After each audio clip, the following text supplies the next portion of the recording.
الحمد لله وحده والصلاة والسلام على رسول الله وعلى آله وأصحابه ومن والاه. Hadirin hadirat peserta halaqah maghrib di Masjid Raya Baitur Rahman yang kita cintai ini,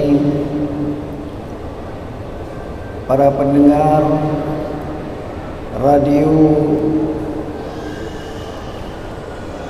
Baitur Rahman di mana saja Anda berada, para pendengar Radio Republik Indonesia Banda Aceh, para pendengar Radio Serambi FM,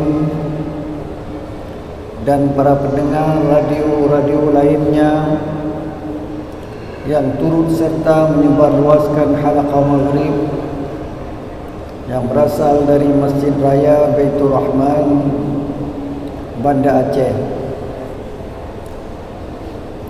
Hadirin hadirat yang berbahagia, marilah kita panjatkan puji dan syukur kepada Allah Subhanahu wa taala yang memberikan kepada kita kesempatan hidup hingga sampai sekarang ini, memberikan kesehatan, memberikan rezeki kepada kita semua sehingga kita dapat hidup di dunia yang fana ini.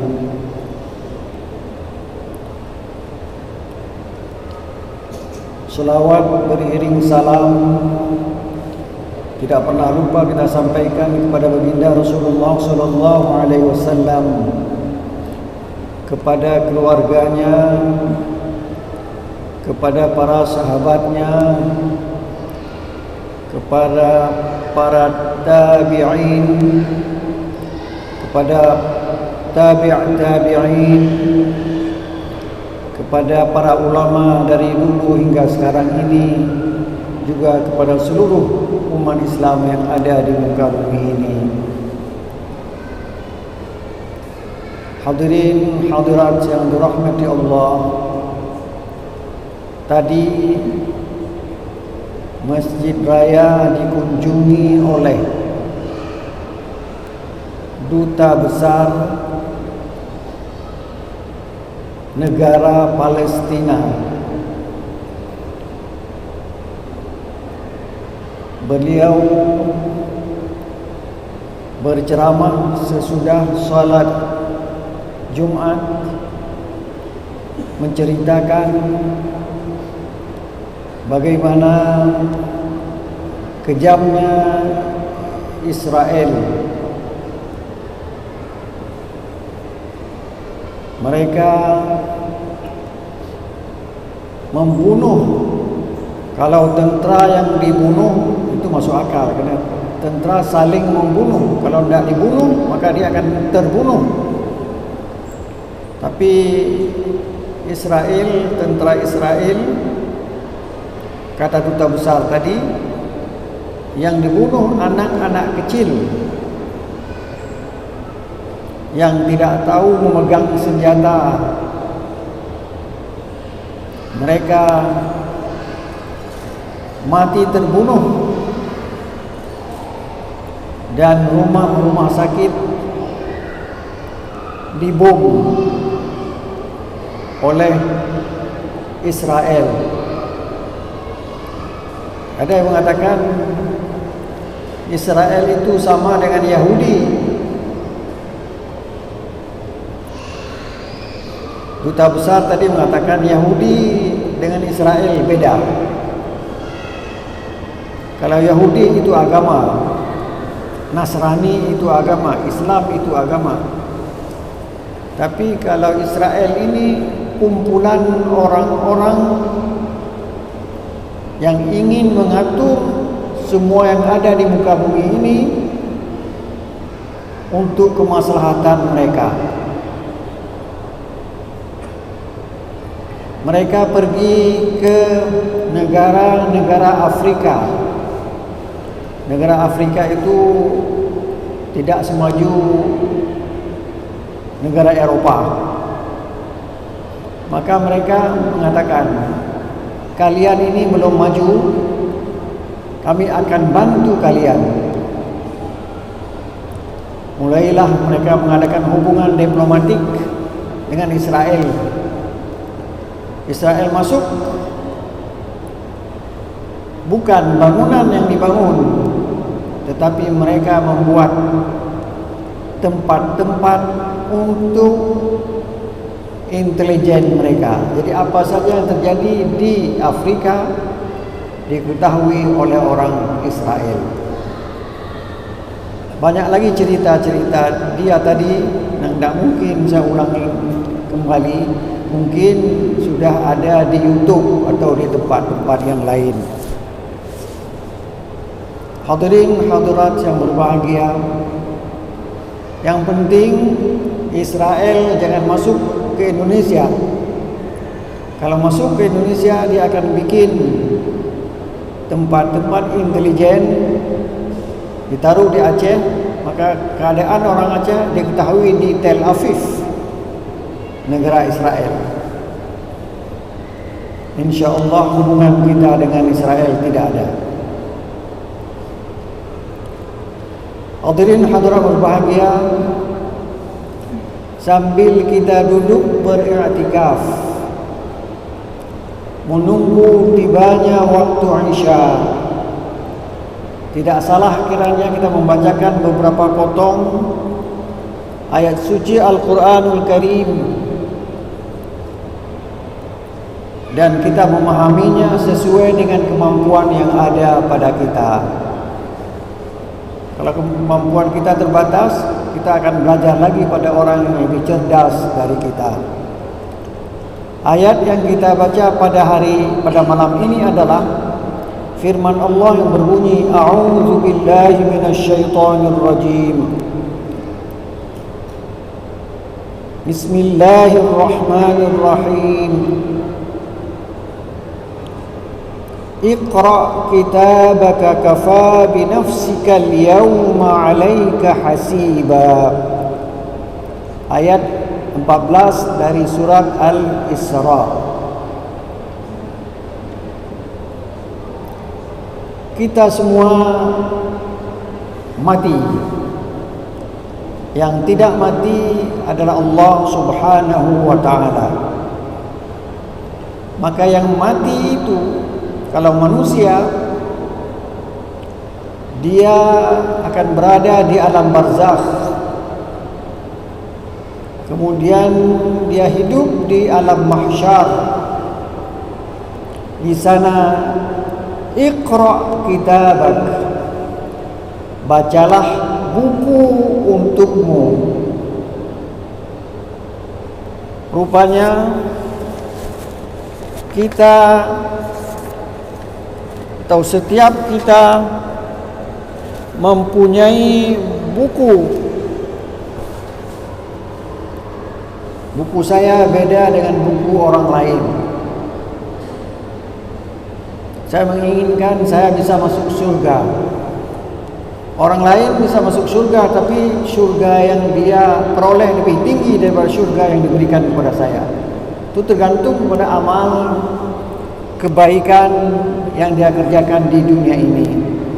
Iqra kitabak, bacalah bukumu. Kafa binafsika al-yawma 'alaika hasiba, cukuplah dirimu menjadi hasib, penghitung apa yang kamu kerjakan. Jadi manusia itu terbagi dua.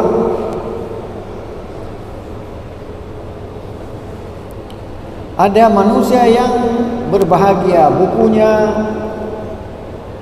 penuh dengan amal soleh, baik yang berhubungan dengan dirinya sendiri atau dengan orang lain. Dia soleh sendiri, dia salat tepat waktu, dia berpuasa, dia mengeluarkan zakat, dia dan dia baik dengan orang lain. bukan juga orang yang baik dengan Allah saja. Kalau orang yang baik dengan Allah saja, pahalanya makin lama makin banyak. Tapi tidak baik dengan orang manusia di sekelilingnya, itu namanya al-muflis, orang yang akhirnya tidak punya apa-apa. Dia banyak pahala puasanya, banyak pahala zakatnya, banyak pahala naik hajinya, tapi hubungan dengan orang lain tidak baik.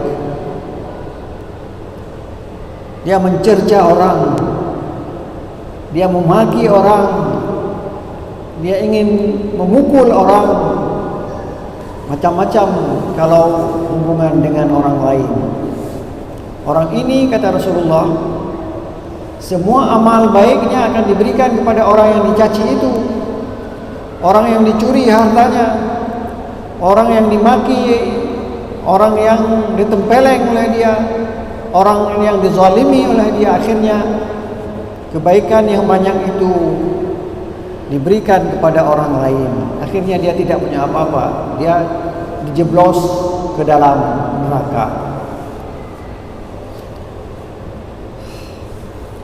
Jadi manusia itu terbagi dua, ada yang masuk surga, ada yang masuk neraka, sesuai dengan amalannya. Iqra kitabak, baca buku itu. Kalau ini dulu ayat ini dibacakan kepada para sahabat, susah mereka memahaminya. Kalau kita lebih mudah, karena kita sudah ada tape recorder, sudah ada macam-macam, CCTV, macam-macam. Apa yang kita kerjakan semuanya termaktub, tertulis, tinggal diputar saja. Mungkin yang ada pada hari kiamat nanti lebih hebat dari apa yang ada di CCTV kita sekarang ini, karena ilmu pengetahuan terus berkembang. Jadi manusia itu umuqra'u kitabiyah, silakan baca buku kamu itu, baca.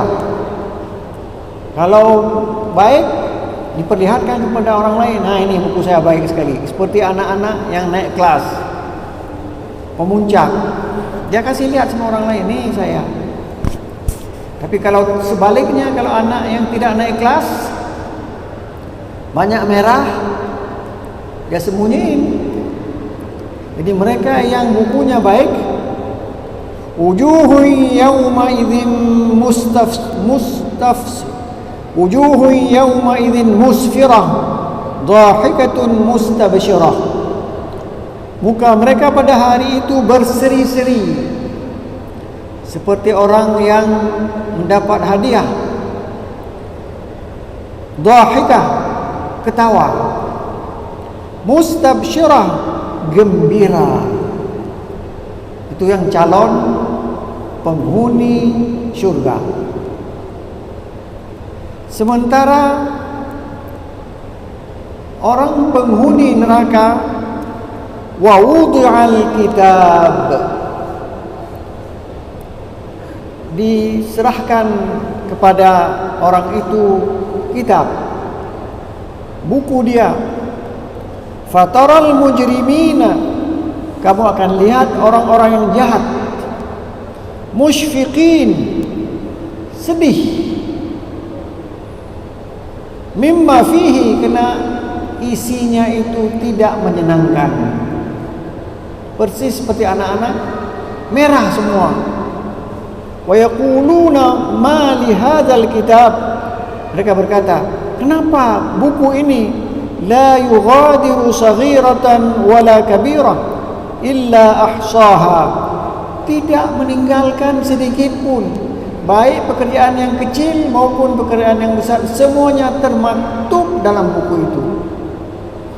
Jadi kalau kita menempeleng orang, itu orang bisa tahu bahwa dia menempeleng, menzalimi orang lain.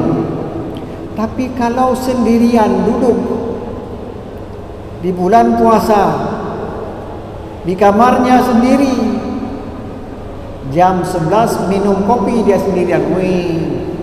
Itu juga tertulis. Jangan duga itu tidak tertulis kerana tidak ada yang lihat.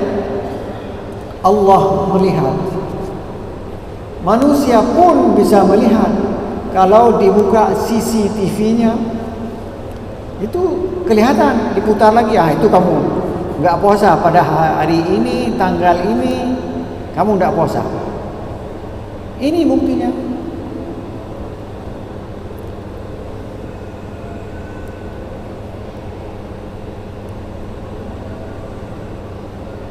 Wa wajadu ma 'amilu hadiran. Mereka mendapati apa yang mereka buat itu tertulis dalam buku itu.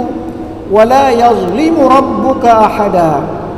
Allah tidak menzalimi siapapun dari hambanya. Bukan berarti orang hambanya itu salat lantas ditulis hamba itu mencuri, tidak.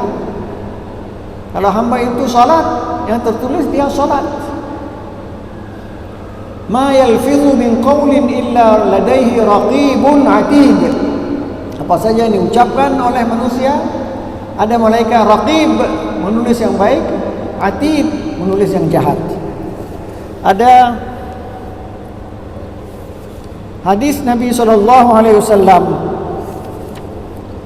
dari Al-Hasan annahu qala Allah ya ibn Adam basatna laka sahifah, kami buka kepadamu buku, sebuah buku, wa wukila bika malakani kana ahaduhuma an yaminik. Dua orang malaikat, yang satu duduk sebelah kanan, yang satu duduk sebelah kiri.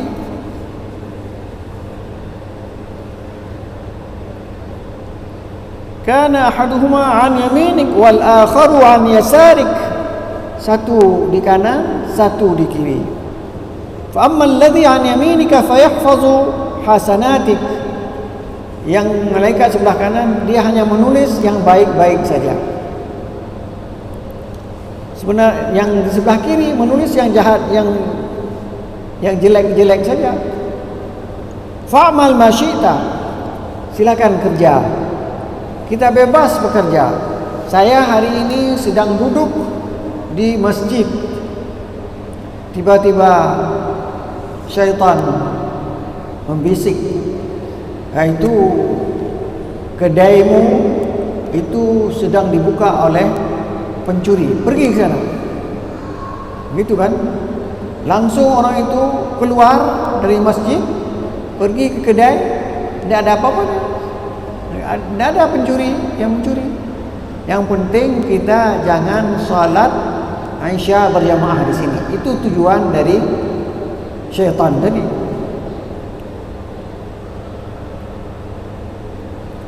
Nanti buku kita akan kita lihat sendiri. Malaikat yang diperintahkan oleh Allah itu menulis sejujur-jujurnya.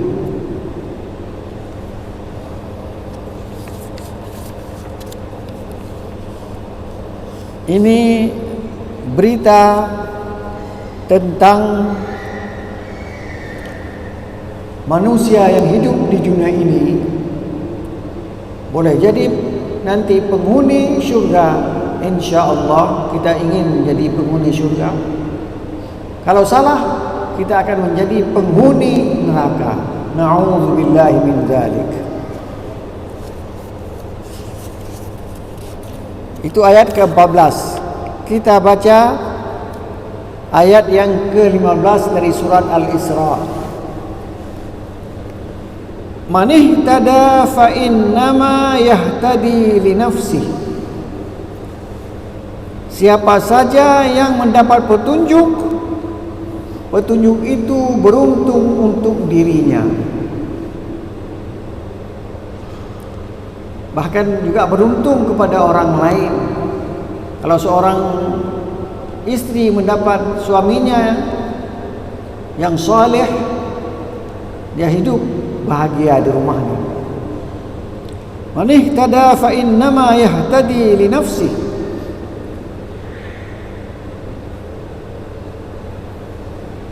Sehingga salah seorang ahli agama Islam namanya Al-Ka'bi, al-ayatu dallatun ala anna al-'abda mutamakkinun minal khairi wasyarr. Kata Ka'bi, ayat itu menjadi petunjuk, menjadi dalil bahwa seorang hamba itu mungkin berbuat baik, mungkin pula berbuat jahat. Berapa banyak kita lihat orang-orang di masa muda berbuat jahat, tapi di waktu tua dia taubat. Allah menerima taubat sebelum kita meninggal. Kesempatan taubat tidak pernah tertutup bagi seorang hamba Allah. Jangan kita mengejek, dia itu menjadi penghuni neraka. Ya, kalau kita lihat kerjanya itu memang kerja penghuni neraka.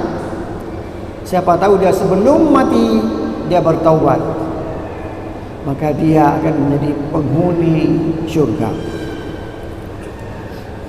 Wa man dhalla fa innama yadhillu 'alaiha. Siapa yang sesat, kesesatan itu menjadi hal yang sangat jelek untuk dirinya sendiri. Dia mencuri, dia berzina, dia menjual sabu-sabu dan sebagainya. Itu semuanya tidak baik, merugikan dia sendiri.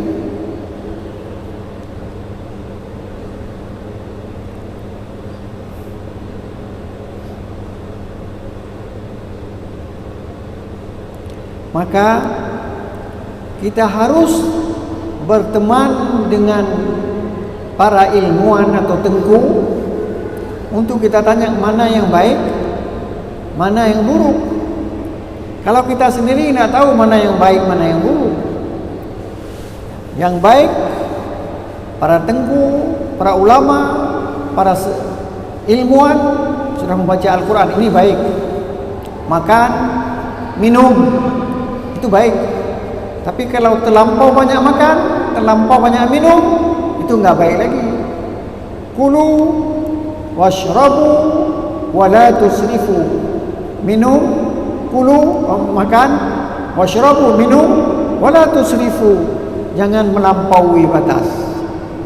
Di dunia saja terbukti, kalau orang banyak minum yang manis-manis, dia akan kena penyakit diabetes. Di dunia saja sudah tahu. Jadi pekerjaan yang dilarang itu berbahaya untuk orang yang mengerjakannya. Wa man dhalla fa innama yadhillu 'alaiha. Siapa yang sesat, kesesatan itu jatuh kepada orang tersebut. Kalau dia suka mencuri, maka orang akan mengawasi dia. Nyan katuk ugampung dron, kayaknya kayak itu ugampung dron, jaga apa? Pakon. Kenapa? Karena dia suka mencuri. Tapi kalau orang yang soleh, yang baik, waktu dia mau kawin ke kampung lain, orang kampung itu bilang, ada aja baik kawin kampung dia orang. Kenapa lain kawin kampung kau? Kenapa? Tidak ada lagi yang jadi imam di menasa. Tidak ada lagi yang mengatur mic untuk khutbah dan sebagainya. Jadi orang yang baik itu disukai, orang yang jahat itu tidak disukai oleh seseorang.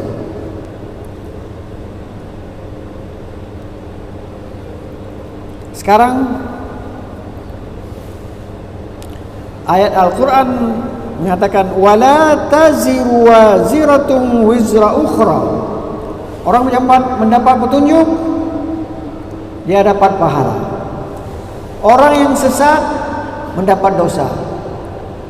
Dosa itu hanya untuk orang yang sesat. Pahala itu hanya untuk orang yang berbuat baik. Wala taziru waziratun wizra ukhra.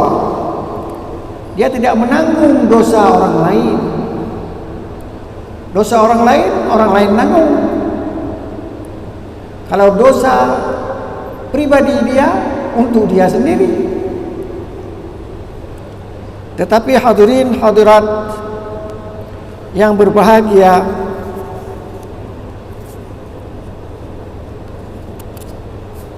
seorang penulis tafsir menulis, wa haula hadhil qadiyah, persoalan ini tahaddatsa katsirun minal mustasyriqin, banyak orientalis itu orang kafir yang belajar agama kita, belajar agama Islam. Dia tetap Nasrani, tetap Yahudi, tapi dia belajar Quran. Bahkan lebih pintar dia Quran dari kita. Hanya dia tidak beriman. Kita walaupun tidak pintar, tapi kita beriman. Itu kalamullah. Dia tidak. Apa dia bilang?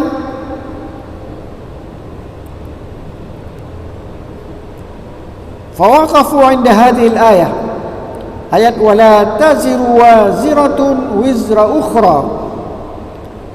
Ayat ini bertentangan dengan ayat yang lain.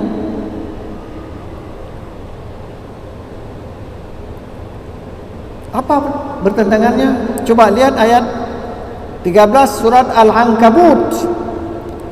Wala yahmilunna athqalahum wa athqalan ma'a athqalihim.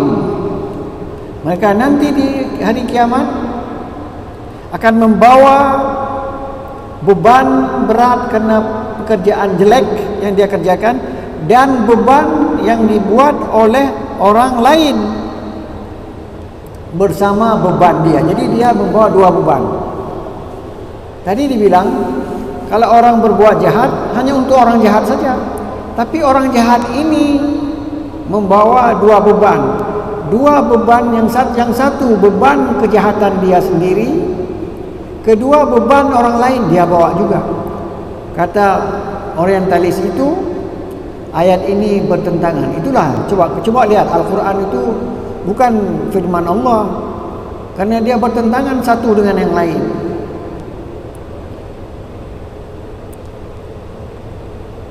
Ayat An-Nahl 25, liyahmilu awzarahum kamilatan yawmal qiyamati wa min awzaril ladzina yudhillunahum bighairi ilmin ala sa'a ma yazirun. Mereka membawa beban bencana yang menyiksa dia sendiri kamilatan, penuh. Kalau dia mencuri 20 kali ditulis itu. Dia menanggung beban itu. Wa min auzaril ladzina yudhillunahum bighairi ilmin. Dan beban orang yang disesatkan oleh dia juga dia menanggungnya. Kata orientalis ini bertentangan dengan ini. Penulis kitab ini mengatakan tidak bertentangan. Al-Quran itu tidak pernah bertentangan satu ayat dengan ayat yang lain. Hanya kamu salah memahaminya. Jadi kalau kita sudah sesat, kita sesatkan orang lain, kita menanggung dosa sesat kita, dan kita menanggung sesat orang lain. Dua-dua. Sementara kalau ada orang sesat, ada orang berbuat baik, itu tidak. Orang sesat menanggung kesesatannya, orang baik menanggung kebaikannya, menikmati kebaikannya. Jadi tidak bertentangan. Kalau kita yang ilmunya seperti saya ini, kalau begitu kata orang, iya juga ya. Jadi kalau begitu kita langsung kita tanya kepada orang yang lebih tahu dari kita. Hai, nyo kay pegah ayat Quran mupok antara tabuh ayat kiban niku. Dan tenggunya hana laki peng. Nyo lumbai peng le 200 lebih hana. Jauh ayo. Nici dengar apa? Toh ayat kedua. Jelaskan, enggak bertentangan. Jelas mengatakan wa min auzaril ladzina yudhillunahum bighairi ilmin, dan beban yang orang kamu sesatkan. Jadi dia sesat gara-gara kamu. Begitulah. Jadi suatu ayat dengan ayat yang lain tidak pernah bertentangan.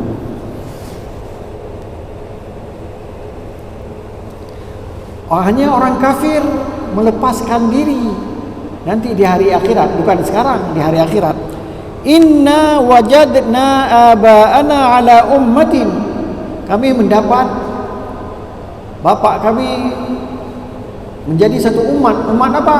Yang menyembah berhala. Wa inna ala atharihim muqtadun, maka kami ikutilah menyembah berhala itu. Jadi bukan kena kami, kena bapak kami.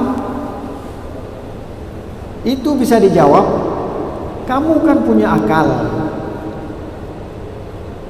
Nabi Ibrahim pergi ngomong dengan patung. Hei, kamu bisa bicara enggak? Kenapa yang satu besar, yang satu kecil? Ini patung ini, kenapa begini? Apa yang satu banyak makan, yang satu lagi tidak pernah makan? Rupanya besar kecil itu tergantung kepada orang yang buat patung, bukan kepada patung. Sehingga Nabi Ibrahim menghancurkan patung yang kecil, meninggalkan patung yang besar. Mereka datang, penyembah patung datang. Kenapa yang terjadi ini? Dibilang tadi ada seseorang yang namanya Ibrahim dipanggil. Ini patung kecil ini dibunuh oleh patung besar. Gitulah ejekan Nabi Ibrahim alaihissalam kepada penyembah patung. Jadi inna wajadna aba'ana ala ummatin wa inna ala atharihim muqtadun. Itu alasan itu tidak dapat diterima lagi. Kenapa kamu korupsi? Karena orang di atas saya korupsi juga, maka saya korupsi. Nah, begitu. Tidak diterima itu di muka hakim. Tidak jadi alasan. Kalau kita buat alasan macam-macam,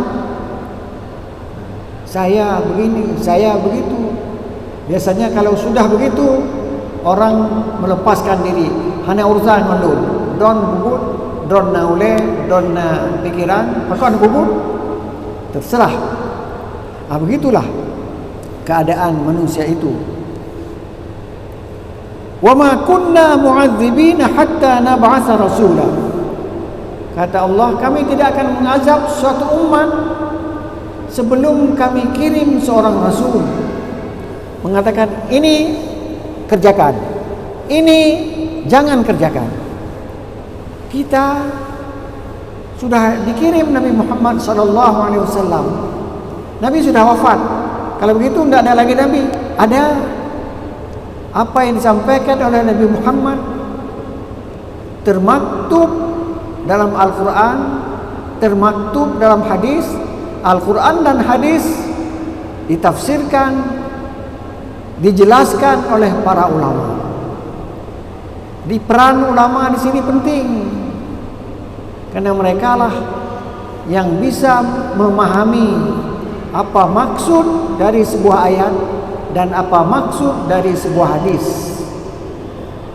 Jadi kita tidak boleh jauh dengan ulama, dengan cendekia, dengan ilmuwan Islam. Kita tidak boleh jauh. Kita harus belajar sama mereka. Mereka sudah belajar siang malam, tidak tidur untuk mengambil kesimpulan hukum begini, begitu. Kita hanya mengikuti saja. Jadi kalau kita mengatakan itu kena orang tua saya berbuat demikian, kamu buat juga, itu enggak diterima, enggak diterima. Dan hadis Nabi, firman Allah itu jelas. Sekarang ini yang kita tidak bisa bahasa Arab sudah diterjemahkan ke dalam bahasa Indonesia, kita baca. Hadis juga sudah diterjemahkan dalam bahasa Indonesia. Bukan terjemahan hadis saja, terjemahan syarah hadis. penjelasan tentang hadis itu juga sudah diterjemahkan dalam bahasa Indonesia. Maka kita tidak boleh lengah. Kalau tidak mau baca, pergi ke tempat-tempat pengajian. Kita duduk saja, ilmu akan datang kepada kita. Ini yang diinginkan oleh agama Islam. Karena agama itu kalau tidak kita pelajari, dia akan tertinggal sehingga kita tidak bisa mengerjakan apa lagi. Membaca Al-Quran misalnya, kalau di waktu kecil kita tidak membaca Al-Quran, di waktu besar sudah 70 tahun belajar, bacaannya itu tidak bisa lagi. Gunakanlah Al-Quran, gunakanlah hadis, gunakanlah apa dijelaskan oleh para ulama, gunakanlah akal yang ada, anugerah Allah kepada kita. Mudah-mudahan kita menjadi penghuni syurga. Wabillahi taufiq wal hidayah. Wassalamualaikum warahmatullahi wabarakatuh.